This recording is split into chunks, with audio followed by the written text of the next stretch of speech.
الحمد لله نحمده ونستعينه ونستغفره ونؤمن به ونتوكل عليه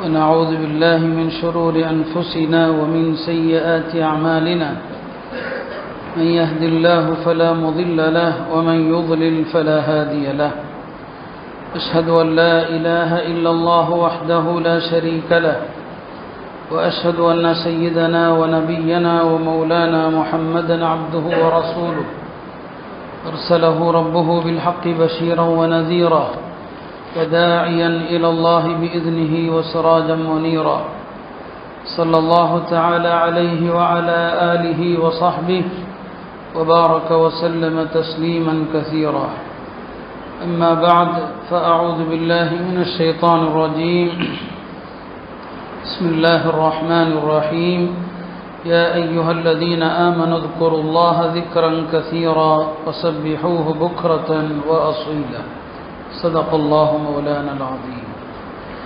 கண்ணியத்திற்குரிய அல்லாஹ்வின் நல்லடியார்களே, மூசா அலைஹிஸ்ஸலாம் அவர்கள் அல்லாஹ்விடத்தில் கேட்டாங்க, உனக்கு பிடித்தமான அமல் எது என்று கேட்டான்.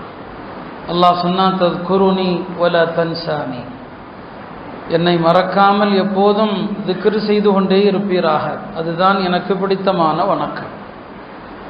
மீண்டும் கேட்டார்கள், உன் அடியார்களில் உனக்கு மிகவும் விருப்பமானவர்கள் யார் என்று கேட்டான். அல்லாஹ் அதற்கும் சொன்னான், என்னை அதிகமாக யார் திக்ர் செய்கிறார்களோ அவர்களே எனக்கு பிடித்தமான அடியார்கள் என்று சொன்னான். நபி ஸல்லல்லாஹு அலைஹி வஸல்லம் அவர்கள் தம் தோழர்களை திக்ரின் பக்கம் அதிகம் ஆர்வமூட்டி கொண்டு நினைவுபடுத்தி கொண்டே இருப்பாங்க. போர்க்களம் எவ்வளவு கடுமையானது என்பது உங்களுக்கு தெரியும். போரிலிருந்து தோழர்கள் திரும்புகிற போது காயங்கள் பட்டு பல இரவுகள் தூங்காமல் எவ்வளவு சிரமத்தில் இருப்பாங்க இல்லையா? அந்த போர்க்களத்திலிருந்து திரும்பி வரும்போது கூட ஒரு முறை நபி ஸல்லல்லாஹு அலைஹி வஸல்லம் சொன்னாங்க, ஒரு இடம், அங்கே ஒரு மலை இருக்கிறது, இதோ இந்த மலை ஜும்தான்கிற மலை, இங்கே அல்லாஹ்வை திக்ர் செய்யுங்கள் சொன்னாங்க. சபக்கல் முஃபர்ரிதூன் சொன்னாங்க. முஃபர்ரிதூன்கள் முந்தி விட்டார்கள் அப்படின்னு சொன்னாங்க. முஃபர்ரிதீன்கள் யார் என்று கேட்டபோது சொன்னாங்க, அவர்கள்தான் அல்லாஹ்வுடைய திக்ரிலே மூழ்கி போனவர்கள். நபி ஸல்லல்லாஹு சொல்லக்கூடிய வார்த்தை, அல்லாஹ்வுடைய திக்ரில் மூழ்கி போனவர்கள். அதாவது எந்நேரமும் திக்ர் தான், அந்த திக்ர்லையே மூழ்கி இருப்பாங்க. தனியா இருந்தாலும் சரி, சபையில் இருந்தாலும் சரி, எல்லா நிலைகளிலும் திக்ரிலே மூழ்கி இருப்பவர்கள் தான் முந்திவிட்ட முஃபர்ரிதீன்கள் என்று சொன்னாங்க. நாம் எத்தனையோ அமல்கள் செய்கிறோம். தொழுகையாளிகளில் சிறந்தவர்கள் யார்? நோன்பாளிகளில் சிறந்தவர்கள் யார்? ஜக்காத்து கொடுக்கிறவங்கள சிறந்தவங்க யாரு? இப்படி ஒரு கேள்வி சஹாபாக்கள் கேட்டாங்க. அவங்க அந்த மாதிரி கேள்வி தான் நபி ஸல்லல்லாஹு அலைஹி வஸல்லம் அவங்கள்ட்ட கேட்பாங்க. ஒரு முறை கேட்டாங்க, யா ரசூலல்லாஹ், போருக்கு சென்றவர்களில் சிறந்தவர்கள் யார்? பெருமானார் ஸல்லல்லாஹு அலைஹி சொன்னாங்க, போருக்கு சென்றவர்களிலும் திக்ர் செய்பவர்கள் தான் சிறந்தவர்கள். கேட்டாங்க, நோன்பாளிகளில் சிறந்தவர்கள் யார்? ஏன்னா நம்மில் சிலர் ரமதான் வரவு இருக்கிறது, கடமையான நோன்பு, ராத்திரியான தராவி, அவ்வளோதான், வேற எந்த எக்ஸ்ட்ரா வணக்கமும் கிடையாது. சொன்னாங்க, நோன்பாளிகளில் சிறந்தவர்கள் யார்? அதிகம் திக்ர் செய்பவர்கள் தான். தொழக்கூடியவர்களா இருக்கிறாங்க, அவர்களில் சிறந்தவர்கள் யார்? சொன்னாங்க, அக்ஸருஹும் திக்ரன். இதே தான் ஜக்காத்து கொடுக்கிற மக்கள், ஹஜ் செய்கிற மக்கள், இவங்க எல்லாத்திலையுமே திக்ர் செய்பவர்கள் தான். ஹஜ்ஜுக்கு போனாரு, எவ்வளவு அதிகம் திக்ர் செய்தாரோ அவர் தான் சிறந்தவர். அப்ப எல்லா வணக்கங்களையும் அலங்கரிப்பது திக்ர் தான். ஒரு அடியான் திக்ர் செய்வது என்பது அவ்வளவு உன்னத நல்ல. உலமாக்கள் சொல்லுவாங்க, 3 அமல்களை அழகா விவரிப்பாங்க.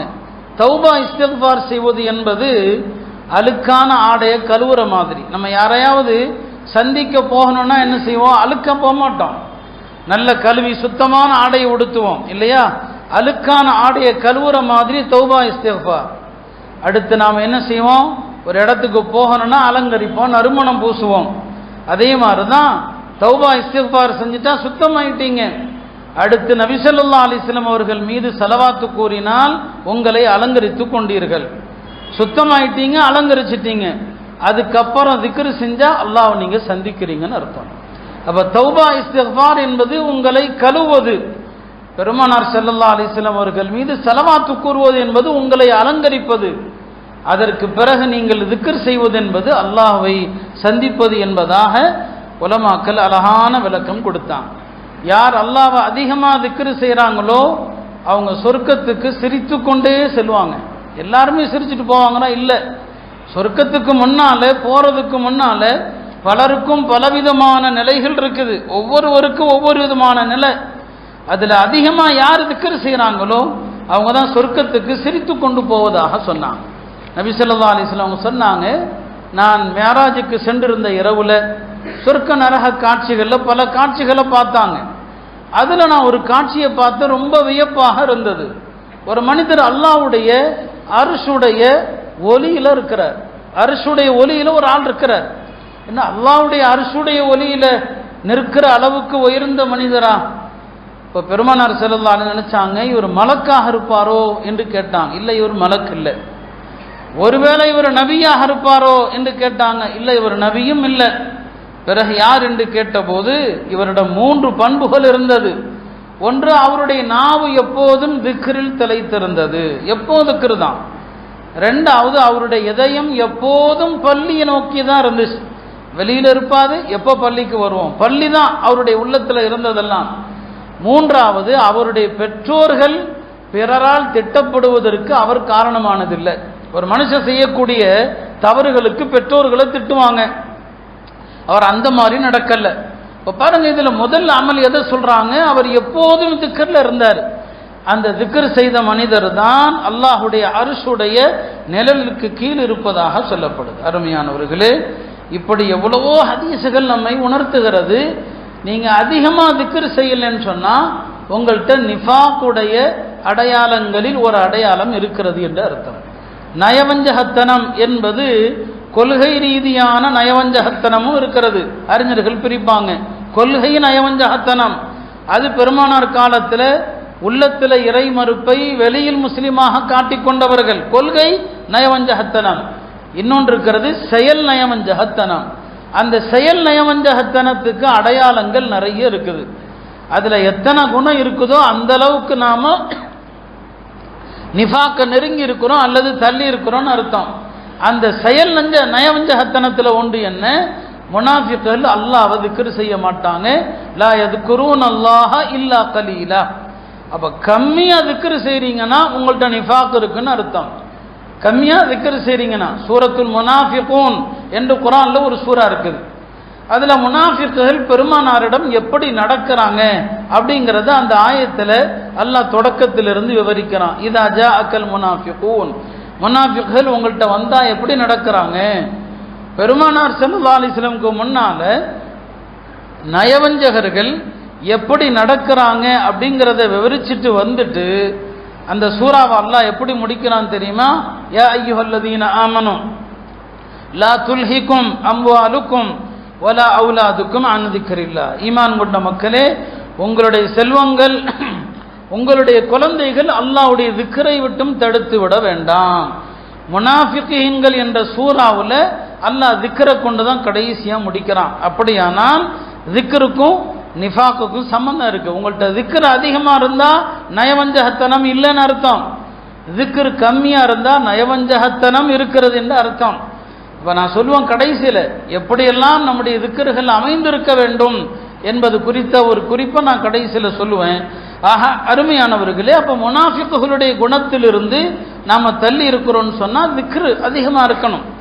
நம்முடைய முன்னோர்கள் எல்லாம் திக்ர்கள் கணக்கு வழக்கு இல்லாம திக்ர், நம்மை போன்று அல்ல. குர்ஆன் ஓதுவாங்க, குர்ஆனும் ஒரு திக்ரு தான். காலித் இப்னு மஅதான் என்ற ஒரு சஹாபி, காலித் இப்னு மஅதான் என்கிற ஒரு பெரியவர், அவங்க ஒரு நாளைக்கு குர்ஆன் ஓதுவதல்லாம 40,000 தஸ்பீஹ் செய்வாங்க.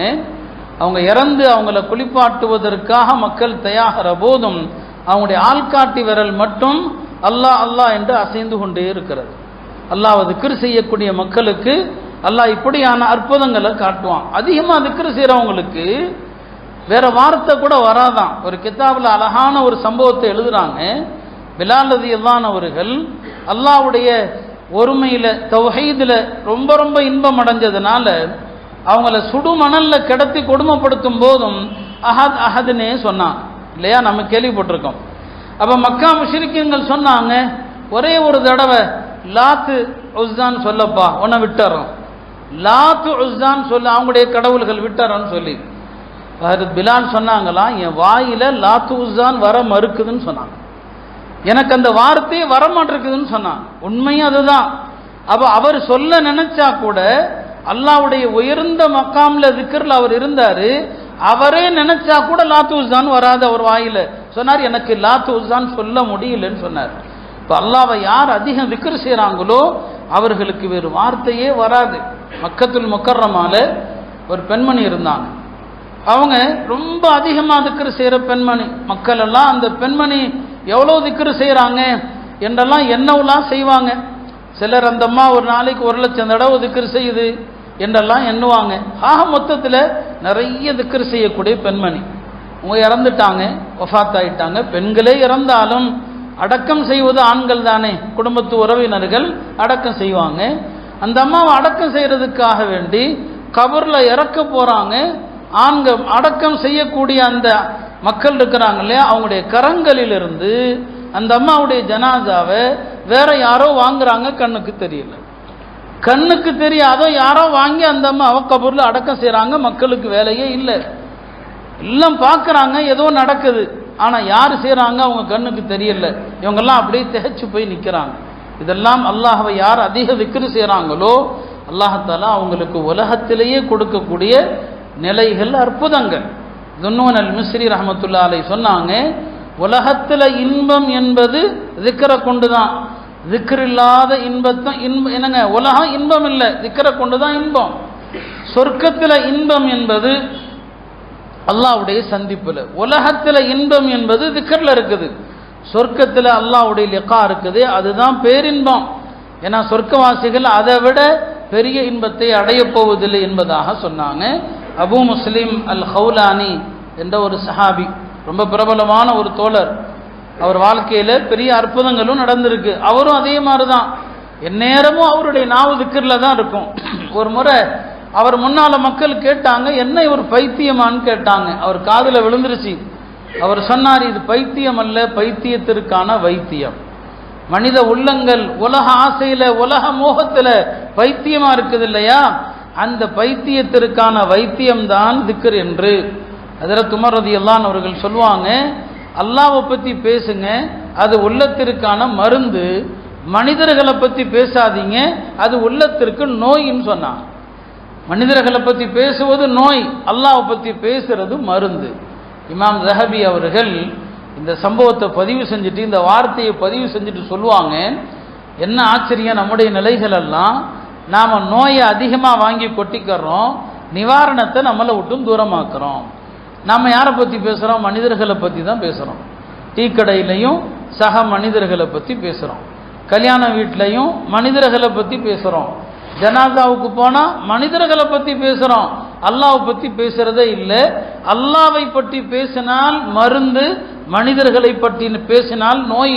நாம் அந்த நோயை தான் அதிகமாக இழுத்து கொண்டிருக்கிறோம்னு சொன்னான். இப்போ சொன்னனே அபு முஸ்லிம் ஹவுலானி, அவங்க வாழ்க்கையில் நடந்த அற்புதம் இது.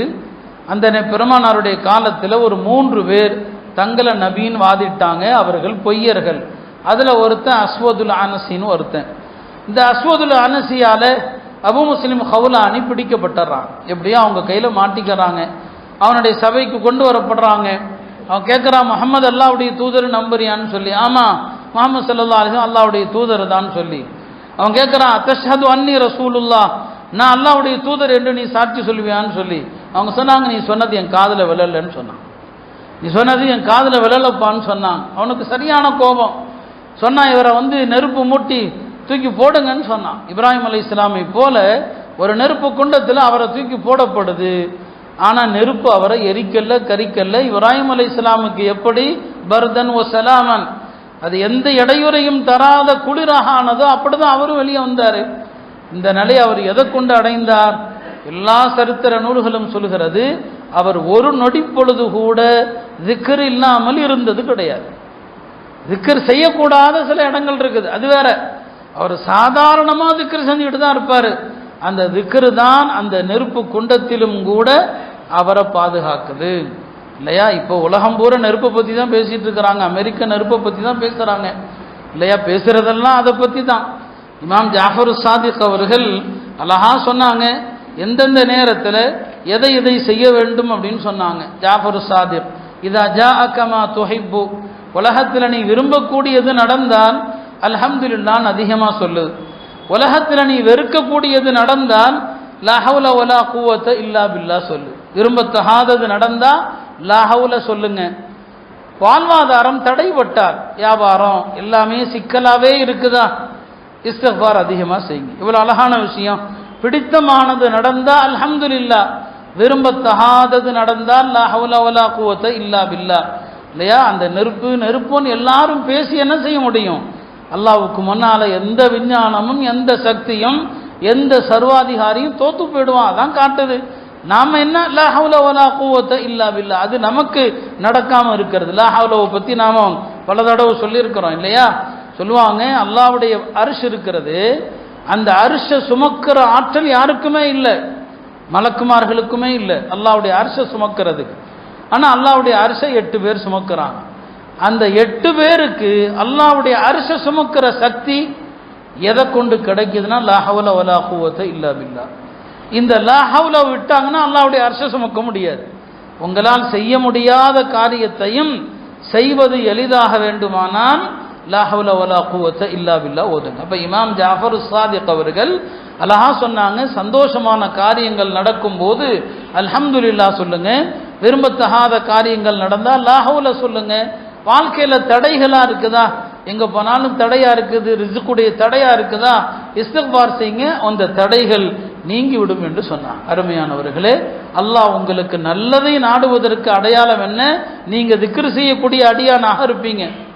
அல்லாஹ் உங்களுக்கு நல்லதை நாடுறான்னு சொன்னா என்ன அர்த்தம்? திக்ரு நீங்க செய்றீங்கன்னு அர்த்தம். யார் அதிகம் திக்ரு செய்யறாங்களோ அவங்கள அல்லாஹ் விரும்புறான்னு அர்த்தம்.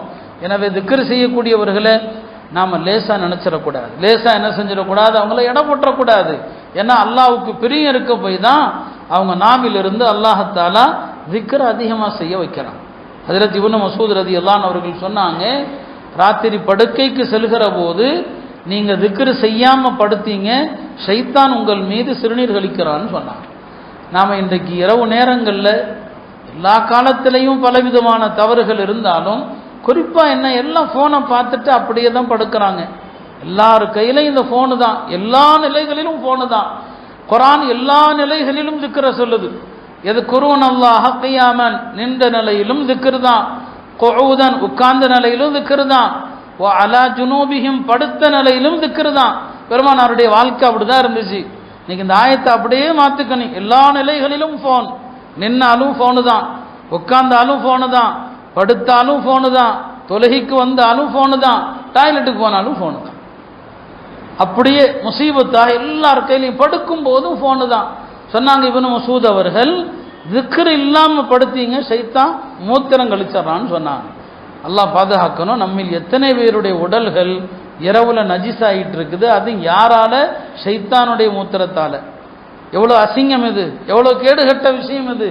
அவன் இரவுல படுக்கும் போது இந்த முசீபத்தை தள்ளி வைங்க, தூரமா வைங்க, திக்ர் செய்யுங்க. ஹதீஸ்ல வந்த எவ்வளவு அழகான திக்ர்கள் படுக்கும் போது நம்முடைய வாழ்க்கையில எவ்வளவு வயசு போயிடுச்சு, ஏதோ ஒரு துவாவை எங்கேயாவது ஜமாத்துல வேற எங்கேயாவது ஒரே ஒரு துவாவை காலம் கூட பிடிச்சிருப்போம். அல்லாஹும் பிஸ்மிகா அமூத்து வஹையா, குறைஞ்சது அதையாவது விட்டுறாதீங்க, குறைஞ்சது அதையாவது விட்டுறாதீங்க. அது ஒன்றும் வச்சிருக்கிறோம். இல்லைன்னா ரசூல் ஸல்லல்லாஹு அலைஹி வஸல்லம் படுக்கும்போது ஓதியவை அது நம்ம யாருக்கும் சக்தி இல்லை. அவங்க ஓதுறதெல்லாம் பெரிய பெரிய துவாக்கள் எல்லாம் ஓதுவாங்க இல்லையா? அது என்ன, ஒரு சிலது நான் கடைசியில் சொல்றேன். குறைஞ்சபட்சம் ஏதாவது ஒரு திக்ரில் படுக்கணுமே தவிர, படுக்கும் போதும் கெட்ட விஷயங்களை கேட்குறோம், தகாத விஷயங்களை கேட்குறோம். கெட்ட விஷயம்னா வெறும் ஆபாசம் மட்டும் இல்லை, அரசியல் நாட்டு நடப்புகள், என்ன பிரயோஜனம் இருக்குது, அதில் என்ன அர்த்தம் இருக்குது? இந்த விஷயத்தை கேட்டுட்டு நாம் படுத்தோம்னு சொன்னால் நம்முடைய உறக்கங்களில் நல்ல கனவுகள் எப்படி வரும்? அப்போ கெட்ட கனவுகளும் அச்சுறுத்தக்கூடிய கனவுகளும் தான் வரும். அப்போ சொன்னாங்க, இரவில் நீங்கள் அப்படி படுக்காதீங்கன்னு சொல்லி. இமாம் ஹசன் பஸ்ரி ரஹிமஹுல்லா அவர்கள் சொன்னாங்க, 3 விஷயத்தில் ஒரு முஸ்லிமுக்கு இன்பம் கிடைத்தாக வேண்டும். இந்த 3ல் இன்பம் கிடைக்கலன்னு சொன்னால் பயந்து கொள்ளுங்கள், உங்களுடைய இதயத்திற்கு திரை போட்டு மூடப்பட்டு விட்டது. 3ல கண்டிப்பாக ஒரு முஸ்லிமுக்கு இன்பம் இருக்கணும்னு சொல்லி, முதலாவது என்ன அப்படின்னு சொன்னா, தொழுகையில இன்பம் இருக்கணும், திக்ர்ல இன்பம் இருக்கணும், திக்ர்ல இன்பம் இருக்கணும், குர்ஆன் ஓதுவதில் இன்பம் இருக்க வேண்டும் அப்படின்னு சொல்லி. ஈசா அலைஹிஸ்ஸலாம் தன் சீடர்களை பார்த்து சொன்னாங்க, அல்லாஹ்ட்ட அதிகமா பேசுங்கன்னு சொன்னாங்க. இப்போ கேட்டாங்க ஈசா அலைஹிஸ்ஸலாம்கிட்ட, அல்லாஹ்வுடைய தூதர் அவர்களே, அல்லாஹ்ட்ட பேசுறதா, எப்படி பேசுறது? சொன்னாங்க, தனிமையில் திக்ர் செய்வது தான் அல்லாஹ்ட்ட பேசுறது. எங்கெல்லாம் தனியா இருக்கீங்களோ அல்லாஹ்ட்ட திக்ர் செய்யுங்க, அல்லாஹ்விடம் பேசுவது போல நீங்கள் உணர்வீர்கள் என்பதாக சொன்னாங்க. திக்ர் இல்லைன்னா சக்தி இழந்துருவோம், திக்ர் தான் சக்தி. பல நல்லடியார்கள் உணவுகள் மூலமாக உடலுக்கு சக்தியை தேடுறதை விட திக்ரை கொண்டு சக்தியை தேடுறாங்க. நமக்கு அந்த நம்பிக்கை இல்லை. நாம ஊட்டச்சத்துள்ள உணவுகளை சாப்பிட்டா சக்தியை நம்புறோம் இல்லையா? நல்லவர்கள் அப்படி இல்லை, அவங்களுடைய சக்தி என்ன, திக்ர்ல தான். பல சாலிஹின்கள் நல்லவர்கள் எல்லாம், ஜுனைதுல் பக்தாதி ரஹிமஹுல்லா, இன்னும் பிறவர்கள்லாம் சொல்லுவாங்க, திக்ரு தான் உணவு. ஏன்னா திக்ரை கொண்டு ரூஹு பலமாயிடும். ரூஹு பலமாயிடுச்சுன்னு சொன்னா உடலுக்கான உணவு தேவை குறைஞ்சிரும். இது ஆன்மீகத்தினுடைய ஆழமான பாதை. காசிம் நானூத்தவி ரஹிமஹுல்லா சொன்னாங்க, 6 மாதம் சாப்பிடாம இருந்தா கூட என்னால உயிர் வாழ முடியும் திக்ரை கொண்டுன்னு சொன்னாங்க. 6 மாசம் உயிர் வாழ முடியும், ஒரு ரூம்ல அடைச்சு வைங்கன்னு சொல்லி. அவங்க தயானந்த சரஸ்வதின்னு அந்த நேரத்தில் இந்துக்களுடைய ஒரு பெரிய அறிஞர் இருந்தார். அவர் காசிம் நானூத்தவியை ஒரு விவாதத்துக்கு கூப்பிட்டார். என்ன விவாதம் தெரியுமா? ஆச்சரியமான விவாதம். நம்ம 2 பேர்ல அதிகமா யார் சாப்பிட்றாரோ அவருடைய மதமே உண்மையான மதம். சாப்பாட்டு போட்டி கூப்பிடுறார். காசிம் நானூத்தவி சொன்னாங்க, சாப்பிடுவதில் மனிதனுடைய கமால், உன்னத நிலை சாப்பிட்றதுல கிடையாது. சாப்பிட்றதுல போட்டி போடணும்னா அவரை போய் யானையோடு போட்டி போட சொல்லுங்க. சாப்பிட்றதுல போட்டி போடணும்னா அவரை போய் மிருகங்களோடு போட்டி போட சொல்லுங்க. நான் கூப்பிட்றேன், சாப்பிடாம இருக்கிறதுக்கு போட்டிக்கு தயாரான்னு கேளுங்க. 6 மாசம் சாப்பிடாம இருக்கணும், 2 பேரையும் தனித்தனியா ஒரு ரூம்ல அடைச்சி வைங்க, 6 மாதத்திற்கு பிறகு தரங்க. யார் உயிரோடு இருக்கிறாரோ அவருடைய மார்க்கம் சத்தியம், யார் செத்து போயிட்டாரோ அவருடைய மார்க்கம் அசத்தியம். போட்டிக்கு தயாரான்னு கேளுங்க. அவர்கிட்ட எப்படி பதில் வரும்? அவரிடமிருந்து எந்த பதிலும் இல்லை. அப்போ ஆன்மீக அந்த சாப்பாடு இருக்கு இல்லையா, அதான் திக்ரு. அந்த திக்ரை கொண்டு ஆன்மா பலமடையும் போது உணவுக்கான தேவைகள் குறைஞ்சிரும். அல்லாம இப்னு கையம் ரஹிமஹுல்லா சொன்னாங்க, நான் காலை மாலை ஓதி வருகிற இந்த திக்ருகளை நிறுத்திட்டேன்னு சொன்னா என்னால நடக்க முடியாது, என் சக்தி நான் இழந்துருவேன். அவங்களுடைய நம்பிக்கை சாப்பாட்டில் இல்லை. நம்ம சாப்பாட்டை சொல்லுவோம், இதை சாப்பிடலன்னா என்னால முடியாதுங்க.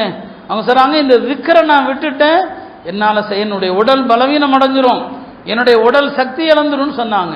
இப்னு தைமியா ரஹ்மத்துல்லாஹி அலைஹி, இப்னு கையிமுடைய ஷேக், அவங்க காலையில் ஃபஜ்ர் தொழுதுட்டு திக்ரில் உட்கார்ந்துருப்பாங்க. பல நேரங்களில் இந்த டைம் தாண்டிடும், காலையில் ஒரு 11 மணி வரைக்கும் உட்காந்துருவார்.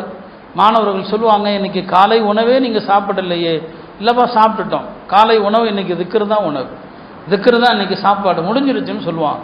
அருமையானவர்களே, இதுதான் உண்மையான இன்பமே தவிர உணவுகள் பானங்கள் மூலமாக கிடைக்கிற இன்பம் என்பது சொற்ப இன்பம். அது நாற்றமாக கழிவாகத்தான் வெளியேறும். திக்ரை கொண்ட ஆன்மா பரிசுத்தம் அடையுது, திக்ருனால ஆன்மீக பலம் கிடைக்கிறது என்பதை நம்முடைய அறிஞர் பெருமக்கள் இந்த விஷயங்கள் வழியாக உணர்த்தினாங்க. அருமையானவர்களே, ரமதானுக்கு முன்னால உள்ளத்தை நாம் பக்குவப்படுத்தணும் என்பதற்கு தான் நாம் இந்த தலைப்புகளை எடுத்து பேசுகிறோம். ரமதானில் நம்முடைய அமல்கள் சீராகுவதற்காக ரமதானுக்கு சில ஏன் பெருமானார் ஸல்லல்லாஹு அலைஹி வஸல்லம் அவங்க ரஜபுடைய பிறைய கண்டதும் ரமதானை ஞாபகப்படுத்துகிறாங்க. பாரிக் லனா ஃபி ரஜபி வ ஷஅபான். இப்போ ரமதானுக்கு முன்னால் ஆயத்தமாகணும்.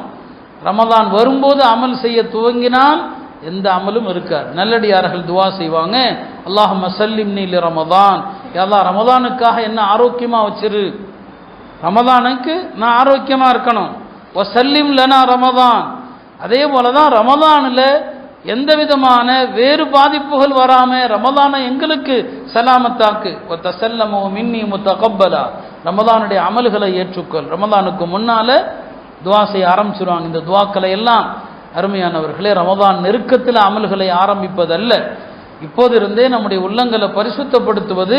அந்த பரிசுத்தப்படுத்தக்கூடிய அமல்களில் உன்னதமானது தான் திக்ர் என்பது. திக்ரை பற்றி எவ்வளவு வேணாலும் பேசலாம். குர்ஆன் இந்த ஒரு வணக்கத்தை தான் அதிகம் திக்ர் செய்யுங்கள், இதை ஒன்று தான் அதிகம் செய். உதுகுருல்லாஹ திக்ரன் கஸீரா, அதிகமாக திக்ர் செய்யுங்க. வذாக்கிரீன் அல்லாஹ கஸீரா, அல்லாஹ்வை அதிகம் திக்ர் செய்கிற ஆண்கள், அதிகம் திக்ர் செய்கிற பெண்கள் சொல்றாங்க. அருமையானவர்களே, அதிகமாக திக்ர் செய்யறதுனா என்ன? அதிகமாக திக்ர் செய்வதுனா என்ன? அதுல பல படித்தரங்களை உலமாக்கள் சொன்னாங்க. அதுல ஒரு படித்தரம் என்னன்னா, எல்லா நிலைகளுக்கும் என்னெல்லாம் இருக்குதோ திக்ர்கள், என்னெல்லாம் ஓதணும்னு வந்திருக்கோ அதையெல்லாம் ஓதிருங்க. காலை மாலை என்னென்ன திக்ர்கள் செய்யணும்னு சொல்லப்பட்டிருக்கோ அதையெல்லாம் செஞ்சிருங்க. இதை செஞ்சுட்டா அவர் அதிக திக்ரு செய்கிறவர். எல்லா நிலைக்குன்னா என்ன? ரசூல் ஸல்லல்லாஹு அலைஹி வஸல்லம் எந்த ஒரு நிலைக்கும் ஒரு திக்ரை சொல்லித்தராமல் இருந்திருக்கிறாங்களா? யோசிச்சு பாருங்க. நீங்க ஒது செய்ய ஆரம்பித்தான் திக்ரு தான். ஒது செய்ய ஆரம்பிக்கும் போது பிஸ்மில்லா வல்ஹம்துலில்லாஹ்னு திக்ர் இருக்குது. ஒதுவுக்கு நடுவில் பெருமானார் திக்ர் செய்வாங்க. அல்லாஹும்ம ஃபிர்லி தம்பி ஓசி அலி ஃபி தாரி ஒபாரிக் லி ஃபி ரிஸ்கி. ஒதுவை முடிச்சா திக்ர் செய்வாங்க. அஷ்ஹது அல்லா இலாஹ இல்லல்லாஹ் ஓதுவாங்க. சுப்ஹானக அல்லாஹும்ம வ பிஹம்திக அப்படிங்கிற ஒரு துஆ ஓதுவாங்க. சொன்னாங்க, ஒதுவை முடிச்சிட்டு இந்த சுப்ஹானக அல்லாஹும்ம வ பிஹம்திக யார் ஓதுறாங்களோ அவருடைய அமல் முத்திரையிடப்படும். முத்திரையிடப்படும்னா என்ன அர்த்தம்? அவர் என்ன பாவம் செஞ்சாலும் இந்த அமல் மட்டும் அழியாது, அப்படியே தான் இருக்கும். அதனுடைய நன்மையை மறுமையில பார்க்கிற வரைக்கும். அப்ப என்னங்க, எந்த இடத்திலும் பெருமானார் ஒரு திக்ரை சொல்லாமல் இல்லை. பள்ளிக்குள் வர்றீங்களா, பிஸ்மில்லா வஸ்ஸலாமு அலா ரசூலில்லா அல்லாஹும்ம ஃபிர்லி தம்பி வஃப்தஹ் லி அப்வாப ரஹ்மத்திக். வெளியே போறீங்களா, துஆ இருக்குது. அப்ப அதிக திக்ர் செய்யறவர் யாருன்னா, எந்தெந்த இடங்களில் என்னென்ன துஆ செய்யுமாறு ரசூல் ஸல்லல்லாஹு அலைஹி வஸல்லம் சொன்னாங்களோ அதை கடைபிடிப்பது. காலை மாலை அதுக்காறுகள்ல ஏதாவது திக்ர் செய்யறது, இதையெல்லாம் செஞ்சா அவர் அல்லாஹ்வை அதிகம் திக்ர் செய்கிறவர். இது குறைஞ்சபட்ச படித்தரமா? குறைஞ்சபட்ச படித்தரம் இது, புரியுங்களா? உயர்ந்த படித்தரனா நான் சொன்ன மாதிரி ஒரு சஹாபி வருவாங்க. யா ரசூலல்லாஹ், எனக்கு இஸ்லாத்தின் சட்டதிட்டங்கள் எல்லாம் கடினமா இருக்குது, நான் எப்போதும் செய்யறதுக்கு ஒரு அமலை சொல்லுங்க அப்படின்னு கேட்டபோது சொன்னாங்க, லா யஸாலு லிசானுக ரத்பம் பிதிக்ரில்லாஹ், உன்னுடைய நாவு எப்போதும் அல்லாஹ்வுடைய திக்ர்ல திளைத்திருக்கட்டும். அறிஞர்கள் சொல்லுவாங்க, ஒரு முஸ்லிமுடைய நாவு இந்த மூணுல ஏதாவது ஒன்றை தவிர நாலாவதுல இருக்கக்கூடாது. ஒன்று கற்பது, கற்றுக் கொடுப்பது, அல்லது அல்லாஹ்வுடைய வல்லமைகளை சிந்திக்கிறது. இந்த ரெண்டு இல்லைன்னு சொன்னா திக்ரு தான். நல்லவர்கள் அப்படிதான் ஹதீஸ் பாடம் நடத்துவாங்க, ஒரு சின்ன கேப்பு கிடைச்சா திக்ர் செய்வாங்க. இமாம் இப்னு சீரின் ரஹ்மத்துல்லாஹி அலைஹி மாபெரும் ஹதீஸ் கலை அறிஞர், அவங்க கனவுக்கு விளக்கம் சொல்வதில் வல்லுனர் அவர்கள். அவங்கள பத்தி சொன்னாங்க, பாடம் நடத்திக்கிட்டே இருப்பாங்க, பாடத்தை நிறுத்தி கொஞ்ச நேரம் ஏதாவது சின்ன கேப் இடைவெளி விடுவோம் இல்லையா, சுப்ஹானல்லாஹில் அஸீம் சுப்ஹானல்லாஹி வ பிஹம்தி. அவங்க மாணவர் சொல்றாங்க, இந்த திக்ரை காதுல நாங்க கேட்டுக்கிட்டே இருப்போம், நாங்க இடையில பேசுவோம், மற்ற வேலைகளை செய்வோம். ஆனா எங்களுடைய ஆசிரியர் ஹதீஸை நடத்துகிற நேரம் அல்லாத மற்ற நேரத்தில் சுப்ஹானல்லாஹ் இதை தவிர அவங்கள்ட்ட இருந்து எதுவுமே வராது. யூசுப் அலைஹிஸ்ஸலாம் அவங்கள பத்தி சொல்லுவாங்க, கடல்ல உள்ள மீன்கள் கூட கொஞ்ச நேரம் திக்ர் செய்யாமல் இரவில் தூங்கிவிடும், தவளைகள் கூட கொஞ்ச நேரம் கத்தாமல் இருந்து விடும். ஆனா யூசுப் அலைஹிஸ்ஸலாம் திக்ர் செய்யாமல் இருந்தது கிடையாது. கிணத்துல எப்போ அவங்க போடப்பட்டாங்களோ அப்ப இருந்து ஆரம்பிச்சாங்க திக்ர. அந்த திக்ர் தான் அவங்கள காப்பாத்துச்சு. ஹதீஸ்ல வருது, யஹ்ஃபதில்லாஹ யஹ்ஃபதுக, நீ அல்லாஹ்வை பாதுகாத்தால் அல்லாஹ் உன்னை பாதுகாப்பான்.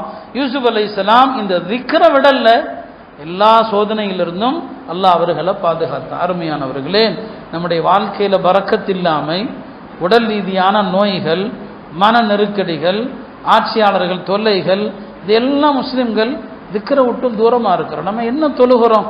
கடமையான தொழுகையை தொழக்கூடியவர்களும் கம்மி. அதுல எவ்வளவு உள்ளச்சத்தோடு தொழுகிறோம் யோசிச்சு பாருங்க. திக்ர் செஞ்சாதான் தொழுகையில இன்பம் கிடைக்கும், திக்ர் செஞ்சாதான் நோன்புல இன்பம் கிடைக்கும். நம்முடைய வணக்கங்கள் அனைத்திலுமான இன்பத்தை பெறதான் திக்ர் செய்யுங்க. அதனாலதான் அல்லாஹ் உதுக்குருல்லாஹ் திக்ரன் கஸீரா, அந்த திக்ர்ல முதன்மையானது குர்ஆன். குர்ஆனும் திக்ர் தான். அன்னை ஆயிஷா ரலியல்லாஹு அன்ஹா சொல்வாங்க, கான ரசூலுல்லாஹி ஸல்லல்லாஹு அலைஹி வஸல்லம் யذ்குருல்லாஹ அலா குல்லி அஹ்யானி, ரசூல் ஸல்லல்லாஹு அலைஹி வஸல்லம் எல்லா நிலைகளிலும் அல்லாஹ்வை திக்ர் செய்வாங்க. எவ்வளவு திக்ர்கள், எவ்வளவு அழகான இஸ்திக்பார்கள். இஸ்திக்பார்ல ஒரு இஸ்திக்பாருக்கு பெருமானார் பேர் வைப்பாங்க, சையதுல் இஸ்திக்பார். இது எல்லா இஸ்திக்பாருக்கும் தலைவர், இதான் அமீர். வாரத்துல ஜும்மா, வார நாட்களுக்கு அமீரா இருக்குது. ஒவ்வொன்றுக்கும் ஒரு தலைமை இருக்குது இல்லையா? இஸ்திக்ஃபார்கள்ல ஒரு இஸ்திக்ஃபார் சையதுல் இஸ்திக்ஃபார்.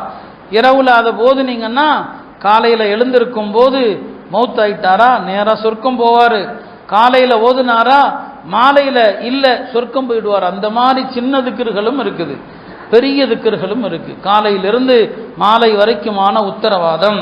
அந்த சையதுல் இஸ்திக்ஃபாருடைய ஆரம்பம் தான் அல்லாஹும்ம அன்த ரப்பி லா இலாஹ இல்லா அன்த் ஹலக்தனி வ அன அப்துக வ அன அலா அஹ்திக வ வஅதிக மஸ்ததஅத்துன் ஆரம்பிக்கிற திக்ர். அருமையானவர்களே, அறிஞர்களிடமிருந்து அழகான திக்ருகளை கற்றுக்கொள்ளுங்க, திக்ருகளை எழுதி கேளுங்க, திக்ருகளை காலை மாலை அதிகம் செய்யுங்க.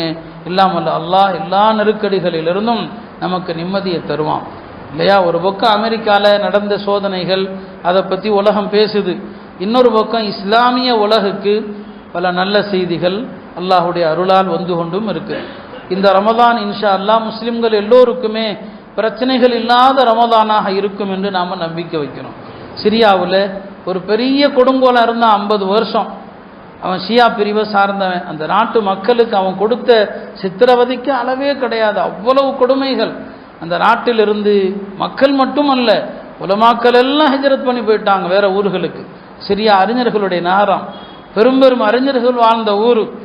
இன்றைக்கு அல்லாஹ்வுடைய கிருபையில் அவன் நாட்டை விட்டு ஓடி போயிட்டான், எல்லா மக்களும் அங்கே திரும்புகிறாங்க, உலமாக்களும் அந்த நாட்டுக்கு திரும்பி வர்றாங்க. ஒரு உம்மத்துக்கு கிடைச்ச ஒரு பெரிய சுப செய்தி.